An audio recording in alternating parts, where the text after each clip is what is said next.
পুরো সমুদ্রের গা ধরে রাস্তা, একদম মেরিন ড্রাইভ হয়ে দিয়ে আসতে হয়, তাহলে আর কি বলবো। ওই দিকটা তোমরা দেখছো, ওই লেনটা কিন্তু পুরো ফাঁকা। Hi friend, welcome back to our channel পেটুক ভ্রমঘুরের একটা ব্লগে তোমাদেরকে আবারও ওয়েলকাম জানাচ্ছি। আজকে হচ্ছে গুড ফ্রাইডে, তো একটা লং উইকেন্ড পড়ে গেছে। আমরা ভাবলাম কোথাও একটা বেরোনো যাক। তো কোথায় যাব করতে করতে অনেক জায়গায় চলে গেলাম, বাট আলটিমেট যা হচ্ছে দীঘায়, তাই তো?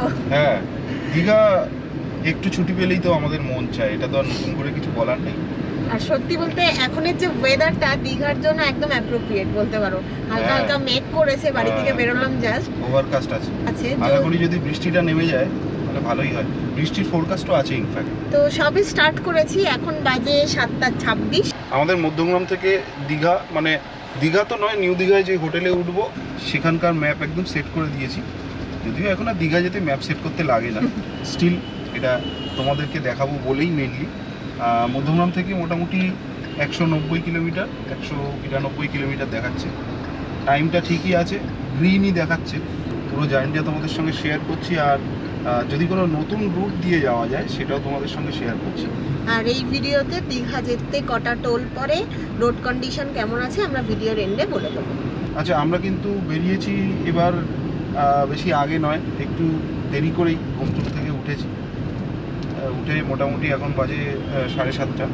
আর সত্যি বলতে দীঘার হোটেলগুলোতে মানে 12টার থেকে চেক ইন টাইম থাকে। হ্যাঁ, আগে গিয়ে বিশেষ কিছু লাভ নেই, ওই কারণেই বেরোনো। তো চলো জার্নিটা এনজয় করো। যদি নতুন কিছু তথ্য থাকে সেগুলো তোমাদের সঙ্গে শেয়ার করব। সো ভিডিওটা কিন্তু এক মুহূর্ত স্কিপ করো না। স্কিপ করলে কি হবে, মানে ওই ইনফরমেশনটা তোমরা মিস করে যেতে পারো। পুরী সিরিজের আমাদের লাস্ট ব্লগগুলো তোমরা প্রত্যেকেই দেখেছো। Thank you so much for that. খুব ভালো রেসপন্স পেয়েছি, এক্সপেক্টেড রেসপন্স পেয়েছি। এবং অথবা যারা এই ভিডিওটা দেখছো অথচ পুরী সিরিজের ব্লগগুলো এখনও দেখোনি, তারা আমার চ্যানেলে গিয়ে দেখে নিতে পারো। ডেসক্রিপশানেও আমাদের পুরী সিরিজের ব্লগগুলো শেয়ার করে দিলাম। আমরা সমুদ্রে গিয়ে ক্র্যাব আর পমফ্রেট এই দুটো জিনিস খাবো না, এটা মানে সত্যি কথা মানা যায় না। কিন্তু এবার যে পুরী গিয়ে আমরা কেন ক্র্যাব আর পমফ্রেট খেলাম না নিজেরাও জানি না। যেটা আমরা পমফ্রেট ফ্রাই খাই বা তন্দুরি খাই বা ক্র্যাব মশলা, হ্যাঁ অ্যাকচুয়ালি ও ক্র্যাবটা ভালো খায়। ওই কারণেই হয়তো এখন যেতে যেতে দীঘায় যাওয়ার পথে মনে পড়ে গেল কথাটা। না সিরিয়াসলি, সমুদ্রে গিয়ে ক্র্যাব পমফ্রেট যারা খায়নি তারা জীবনে কিছু মিস করেছে।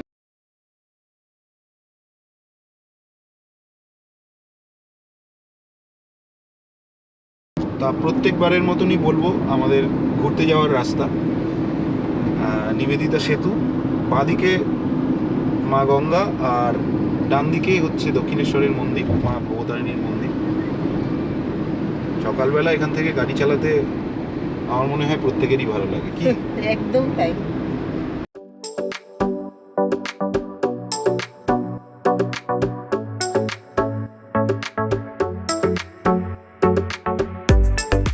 যারা আমাদের চ্যানেল রেগুলার ফলো করো তাদের নিশ্চয়ই মনে আছে, এই অটোমেটিক গাড়িটা কেনার পরে আমাদের ফার্স্ট রোড ট্রিপ ছিল Digha. Last year in the month of June, এপ্রিলে এই গাড়িটা কেনা, আর জুনে আমরা এই গাড়িটার ফার্স্ট রোড ট্রিপ করেছিলাম।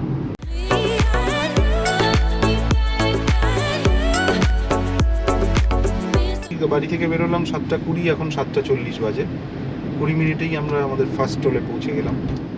অন্যদিন রাজচন্দ্রপুর টোলটা একটু ভিড়ভাড়টা থাকে ট্রাকের, কিন্তু আজকে কিন্তু সেটা একদমই নেই, একদম ফাঁকা। আহা, ওই জন্যই গ্রিন দেখাচ্ছিল, বাট এখন এস্টিমেটেড অ্যারাইভাল রেড হয়ে গেল। হতে পারে ধুলাগড়ের সামনে একটু জ্যাম থাকলেও থাকতে পারে, জানি না।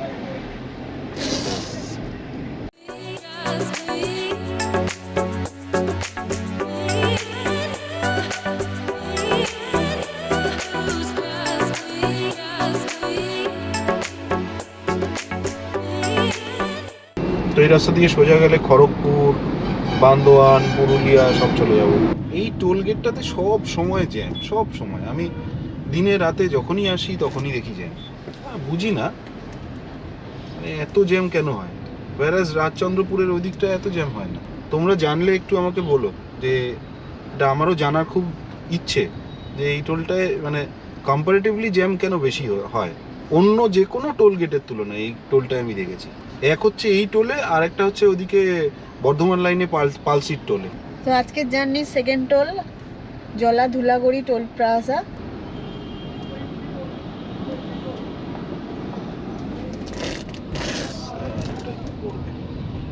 আমি সিরিয়াসলি বুঝি না যে লোকে 100-120-তে গাড়ি চালিয়ে কি মজা পায়। মানে লোকে বলতে যারা আমরা ঘুরতে বেরিয়েছি আমাদের মতন, তার কারণ মানে 100-তে গাড়ি চালালে সবসময় তো অ্যাটেন্টিভ থাকতে হয়, 100-র ওপরে গাড়ি চালালে। তো আমার মনে হয় 70-80-তে গাড়ি চালালে এই যে ড্রাইভটাকেও এনজয় করা যায়, রাস্তা প্রকৃতি সব এনজয় করতে করতে যাওয়া যায়। ঘুরতে বেরিয়েছি তো, তোমরা কি বলো সেটা কমেন্টে আমাকে জানিয়ে। মানে ঘুরতে বেরোলে সবসময় 70 থেকে 80, সে যত ফাঁকা রাস্তাই থাক না কেন। হ্যাঁ, এবার পুরো এখন যদি যমুনা এক্সপ্রেসওয়ে বা উড়িষ্যা যাওয়ার রাস্তায় যদি গাড়ি চালায় 80-র ওপরে এমনিতেই উঠেই যাবে, কারণ এমনিতেই গাড়ি ঘোড়া নেই রাস্তায়। কিন্তু মানে ওই 100-তে কন্টিনিউয়াসলি, এটা আমি একেবারেই পক্ষপাতী নই সিরিয়াসলি। তবে দীঘায় যাওয়ার পথে এসবিএসটিসির বাসের কিন্তু প্রচণ্ড উপদ্রব আছে। মানে আমার যেটা ফিলিং বলে, আমি এই সিটে বসে যখনই যাই পেছনে একটা হর্নের আওয়াজ আমার মানে কানে সেট হয়ে গেছে। হ্যাঁ, রাক্ষসের মতো। তা 70 থেকে 80-তে যদি 4 হুইলার চালানো হয় তাহলে মাইলেজও অনেক ভালো পাওয়া যায়। মানে কোনো দিকে এটা জাস্টিফায়েবল নয় যে মানে 100-র ওপরে গাড়ি, আমার তো মনে হয়। হ্যাঁ, সেফলি যাও শান্ত মাথায়, সুন্দর প্রকৃতি দেখতে দেখতে। হ্যাঁ, ঘুরতে 70 থেকে বেরোনোর 80 মজাই তো এটা, তাই না? Exactly. না হলে লং ড্রাইভের মজা কি? সেটাই, মাঝখানে একটু দাঁড়াও আবার ড্রাইভ করো, এই হ্যাঁ। করলেই তো ঘুরতে যাওয়ার অ্যাকচুয়াল মজাটা। সেটাই দেখছি, কানের পাশ থেকে হু হু করে 100-150-তে গাড়ি চালিয়ে সব, মানে বুঝি না। বুঝেও কাজ নেই, চলো আমরা এনজয় করি। হ্যাঁ, সেটাই।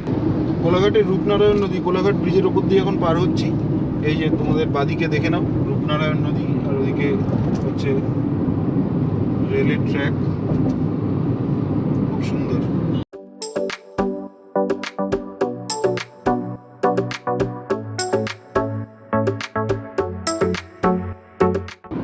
কোলাঘাট পৌঁছতে আমাদের 1 ঘন্টা 50 মিনিট এবার টাইম লাগলো। ঠিকই আছে, আমরা হালকা ফুলকা চালিয়েওছি এবং এইভাবেই যাব, কোনো অসুবিধে নেই। মাইলেজ খুব ভালো পেয়েছি এখনো অবধি, 19। এখন বাজে সকাল 9টা। তোমরা পেছনে দেখতে পাচ্ছ আমরা ব্রেকফাস্টে দাঁড়িয়েছি শের বেঙ্গলে। আর শের বেঙ্গল নিয়ে তো কিছু বলার নেই, সব থেকে বেশি রিনাউন্ড মানে এই রাস্তায়। কিন্তু যা দেখছি অবস্থা, আজকে গুড ফ্রাইডের ছুটির ভিড়, মানে দীঘা মন্দারমণিতে কি ভিড় হবে এটা এক্সপেক্ট করেছিলাম মানে হোটেলের এই অবস্থা দেখে, কিন্তু সত্যি প্রত্যক্ষ করছি জিনিসটা। গাড়ির শুধু পার্কিংটা দেখো, পুরো জ্যাম, এবং রাস্তার উপরেও মানে গাড়িতে গাড়ি পুরো। দেখো তোমরা,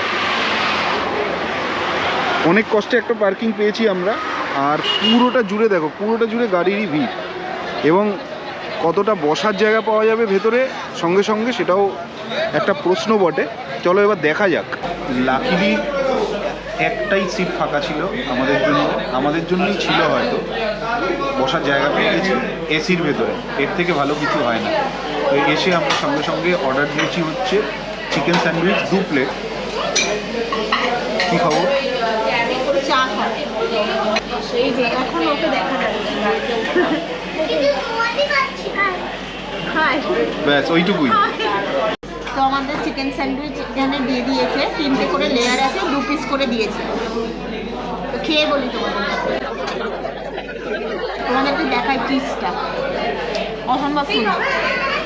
আর নিয়েছি আমরা 2টো দুধ চা। দুধ চাটা এরকম দিয়েছে মাটির ভাঁড়ে। ভাঁড়ে চা খাওয়ার মজাই আলাদা, টেস্টটাই অন্যরকম হয়ে যায়। তাহলে আজকে আমাদের থার্ড টোল সোনাপেট্টা টোল, যেটা কোলাঘাটের পরেই।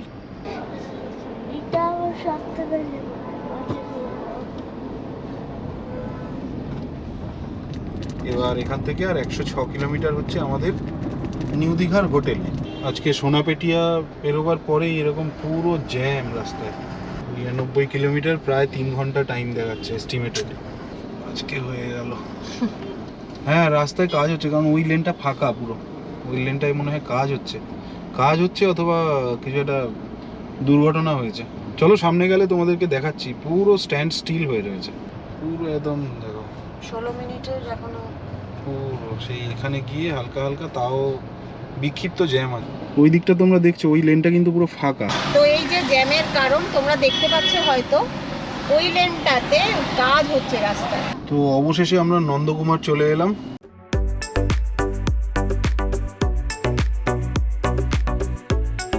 তো আমরা এখন হলদি নদী ক্রস করছি। আগেরবার যখন আমরা দীঘা এসেছিলাম নদীতে একদমই জল ছিল না, বাট এবার কিন্তু পুরো একদম নদী ভরা জল রয়েছে। এতদিন আমরা এই ফ্লাইওভারটার নিচ দিয়ে যেতাম, ফ্লাইওভারটা আন্ডার কনস্ট্রাকশন ছিল।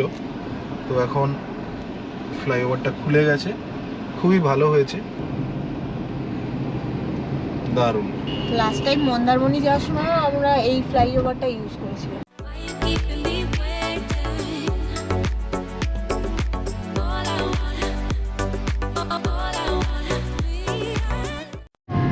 এই টোলটা এখনো চালু হলো না। অনেক জ্যাম ট্যাম পেরিয়ে এখন মনে হচ্ছে একটু ফাঁকা রাস্তা পেয়েছি, যদিও সিঙ্গেল লেন, কিন্তু রাস্তা ভালোই।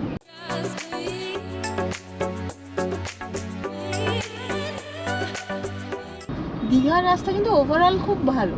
হ্যাঁ, ওভারঅল খুবই ভালো। আজকে জাস্ট একটু জ্যাম ছিল বলে আমাদের টাইমটা বেশি লাগছে। বাসগুলো বাজেভাবে চালায় বলে। তো আমরা এখন কাথি মোড়টা ক্রস করছি। সামনেই চাউলখোলা মোড় আসছে। আজকে চাউলখোলা মোড় আসতে আমাদের সময় লাগলো 5 ঘন্টা। ভাবা যায়? রাস্তার অবস্থা এতটাই খারাপ ছিল, মানে রাস্তার অবস্থা না, আমাদের রাস্তার ট্রাফিকের অবস্থা। বাস ফাস দাঁড় করিয়ে দিয়েছে পুরো।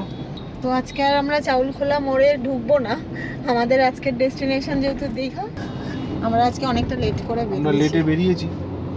রাস্তার তো দোষ নেই, দোষটা তো আমাদের, আর কি করা যাবে। ঠিক আছে, এনিওয়ে ঠিক আছে, আলটিমেট 1 ঘন্টা পরে পৌঁছবো। আর কিছু হ্যাঁ, আলটিমেট 1 ঘন্টা পরে পৌঁছবো। সকালবেলা সকাল সকাল পৌঁছে গেলে ভালো হতো, সেখানে একটু দুপুর দুপুর পৌঁছবো, আর কিছু করার নেই।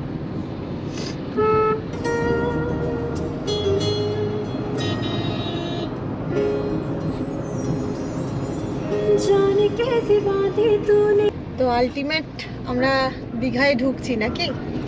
5.5 ঘন্টায় দীঘা গেট, কি আর বলবো।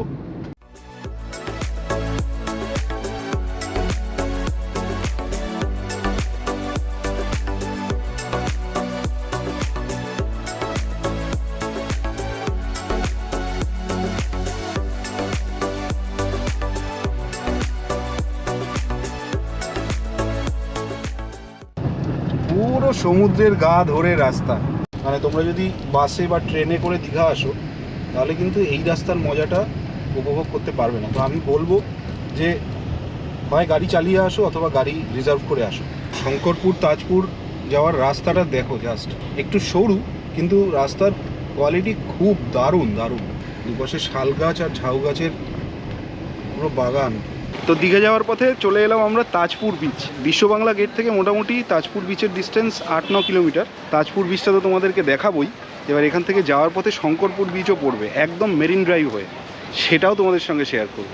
এই দেখো লাল কাঁকড়া, এই যে একটা ঢুকে গেল, এই যে এখানে আরেকটা লাল কাঁকড়া। আচ্ছা, তো এটা হলো বে অফ বেঙ্গল, আর এদিকটায় কিন্তু একটা অশ্বক্ষুরাকৃতি একটা ডেল্টা তৈরি হয়েছে। তোমরা দেখো, এদিককার তুলনায় ঢেউটা কিন্তু অনেক কম। তোমরা দেখলে অবশ্যই বুঝতে পারবে, ভালো করে দেখলে। দেখো তাজপুর বিচের এটা কিন্তু একটা স্পেশালিটি। দেখো এদিকে কত কম, একদম অল্প ঢেউ।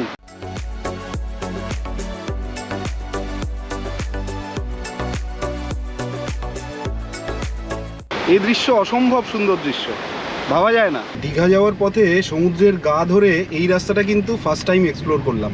আমরা এখন তাজপুর থেকে শঙ্করপুরের দিকে যাচ্ছি। শঙ্করপুরেও ওখানে একটু দাঁড়াবো। দীঘা যাওয়ার যে বিশ্ববাংলা গেট, ওখান থেকে বাঁদিকে টার্ন নিলেই তোমরা কিছু দূর এগোলেই, মোটামুটি 5-6 কিলোমিটার এগোনোর পরেই শঙ্করপুর বিচ পেয়ে যাবে। দীঘা না গিয়ে এখন শঙ্করপুর বিচ দেখতে এলাম। পুরো একদম দারুণ সাজিয়েছে, দারুণ করে।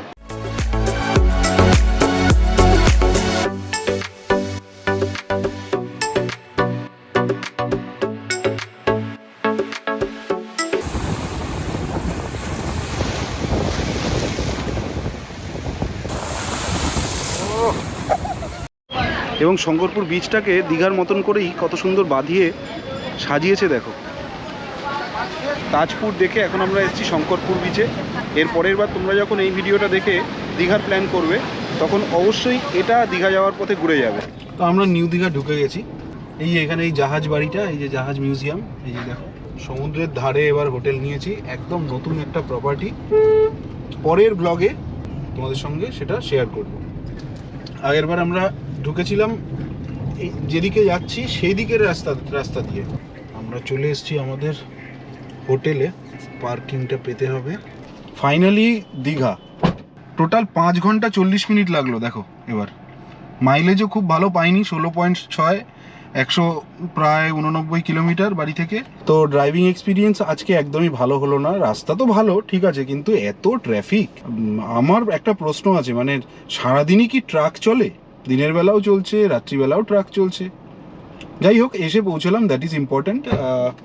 আশা করি তোমাদের ভিডিওটা খুব ভালো লেগেছে। যদি ভিডিওটা ভালো লেগে থাকে তাহলে অবশ্যই ভিডিওটা লাইক করে কমেন্ট করে জানিও তোমাদের এক্স্যাক্টলি কেমন লেগেছে। যদি কোনো প্রশ্ন থাকে তাহলে অবশ্যই কমেন্টের মাধ্যমে জানিও।